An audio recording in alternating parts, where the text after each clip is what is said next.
CBS News has obtained surveillance video showing what appears to be people erecting a gallows and a noose, which were seen during January 6th during that attack on the Capitol. Yeah, this is congressional investigators who released these images. We'll put them up on the screen now. They want to know why no one has been arrested for unlawful assemblage and construction on Capitol grounds. That's the technical violation here. The footage shows a group of people early on the day of the riots entering Union Square Park, and they are seen hauling lumber hours before former President Trump directly told his supporters to march to the Capitol. He said he'd meet them during his rally in Washington. CBS News congressional correspondent Scott MacFarlane has more from Capitol Hill.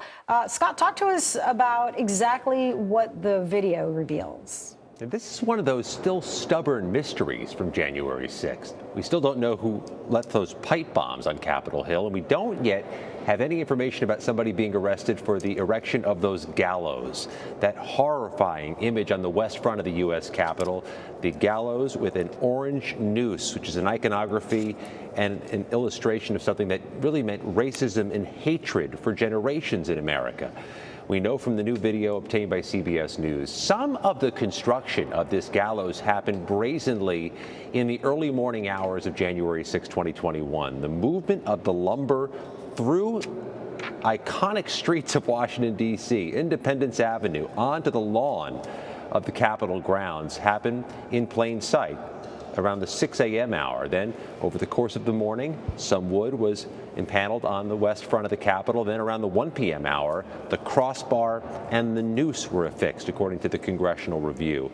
But according to the same Congressional Review, Tony and Lilia, there's been nobody identified as a suspect in this, and our CBS News review of 1,300 or so criminal cases associated with January 6th shows none of the named defendants being linked to this. So 3 years and 2 months later, this remains a transcendent and troubling mystery for all involved. It's very interesting, Scott. It's also interesting that the potential charge here, as I have it anyway, is unlawful assemblage and construction on the Capitol, as though they were building a mailbox or a spice rack and not a gallows. But maybe there'll be other charges once the individuals are identified. I'm curious what the congressional investigators, in making all this footage public, are hoping to get done. I guess they want tips.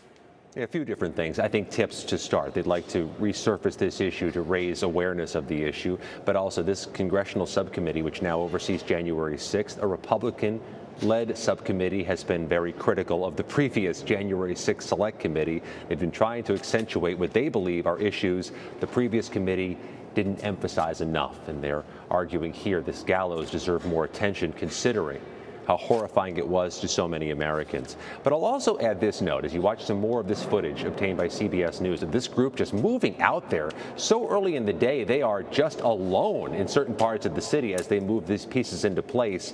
They were setting this up near the construction of the inaugural platform, which was under construction at that same time. And in the dark at 6:30 a.m., maybe they didn't raise the same alerts as they would have if they did it later in the day. And it's also worth emphasizing, Tony and Lilia, the crossbar and the noose, as I mentioned earlier, didn't go up until around the 1 p.m. hour, according to this review, and that's when everything was breaking loose at the Capitol as a mob attacked police. So some of this may have been in the background of the fight on the front lines.